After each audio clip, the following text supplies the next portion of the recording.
La literatura peruana está llena de secretos bien guardados. Y durante muchos años, uno de ellos fue Carlos Arámbulo. Carlos publicó, a mediados de los 90, este libro de aquí, Acto Primero. Un libro de poemas que en su momento fue apreciado por algunos lectores, algunos pocos lectores, como es el caso del quien habla. Y 14 años después regresa con un libro de cuentos, Un lugar como este, que fue finalista del prestigioso concurso García Márquez 2014. Carlos, ¿cómo estás? ¿Qué tal, José Un Carlos? gusto tenerte en el programa. El gusto es mío, encantado. La primera pregunta es de cajón. ¿Cómo se hace para pasar de la poesía a la narrativa sin muertos ni heridos? Yo te diría que es muy común en los autores que, siendo narradores, tenemos mucha preocupación por el lenguaje y por el sonido, y por la musicalidad de la palabra. Que por este libro es tu caso, por lo que veo. Exactamente. Hay un interés por la técnica muy grande.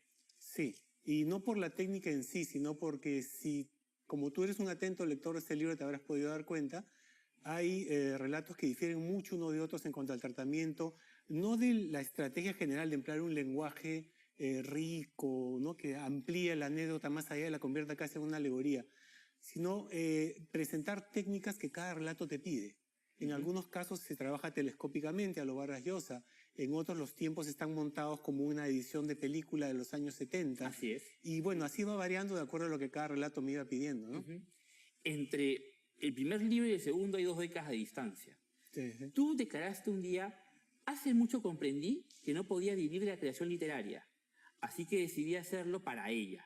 ¿Fue ese el motivo de estas 2 décadas sin publicar, sin mostrarte literariamente? Sí, realmente yo diría que sí, que ese fue el motivo.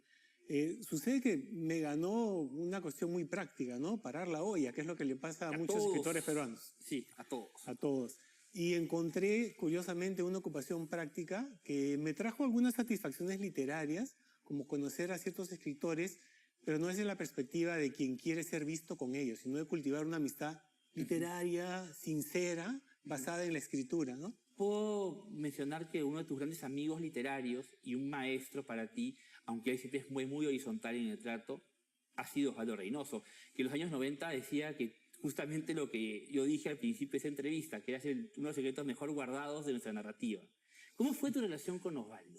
Mira, eso que me cuentas, me entero por ti. O sea, yo Sí, no lo sabía dijo, que... Pero sí, Osvaldo fue muy generoso con esa narrativa.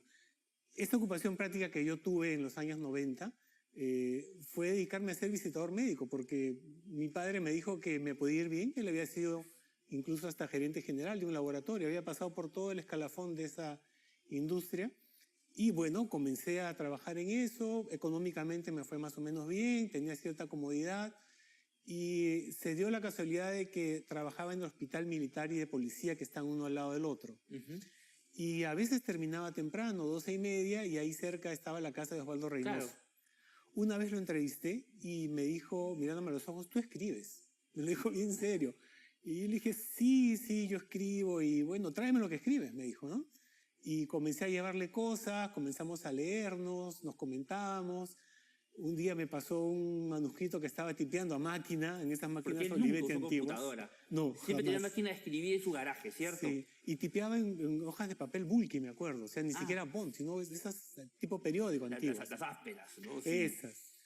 Y me dio una cosa que trataba sobre China y la plaza de Tiananmen, y yo instintivamente saqué mi lapicero y comencé a marcar, y cuando levanté la mirada me estaba mirando bien fijo como diciendo, ¿qué vas a hacer? ¿No? ¿Qué vas a hacer?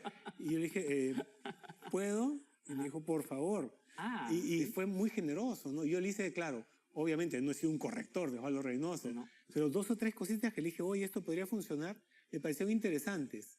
Y se tomó él, a partir de ahí, la libertad dada por mí desde el principio, pero que jamás había tomado, de corregir mis cosas, tachar, pero igual, 2, 3 marquitas, comentarios sobre el ritmo, cosas muy generales. Después me enteré que esa novela era Los Eunucos Inmortales y casi me suicido por el atrevimiento de meter la mano ahí.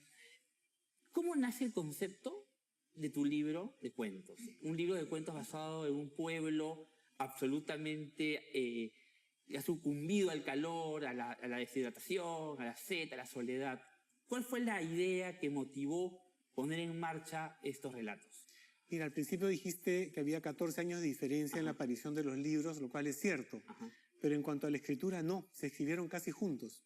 Yo terminé Acto Primero y escribí Un lugar como este creo que a los pocos meses.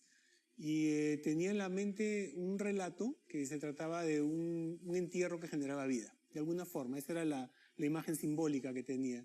No solamente es el sol, sino también la mala suerte, la muerte. Todo va conspirando para que se retiren y ellos insisten en seguir habitando ese lugar de manera irracional. Sí. ¿Por qué esa visión tan estoica y pesimista de la existencia? Mira, porque hay dos cosas, ¿no? En los relatos tienes actos de mucho desprendimiento y bajezas y vilezas espantosas, ¿no? Entonces, si ves los epígrafes que abren el libro, el primero es el famoso de Sófocles, de cuantas maravillas pueblan el mundo, el hombre, él en alas del noto, cruza, bla, bla, bla, bla. O sea, genial el ser humano. Y el otro es uno de Mark Twain, que dice que de todos los seres que existen, el hombre es la criatura más vil. Entonces, quería un poco jugar entre esos dos extremos y presentarlos y contrastarlos, ¿no? Carlos, quiero agradecer tu presencia en este programa. Ha sido bastante provechosa y recomiendo bastante también el libro de Carlos, Un lugar como este, uno de los mejores libros de cuentos que han aparecido en el Perú en los últimos años. Muchas gracias, José Carlos, y gracias a Entre Libros también.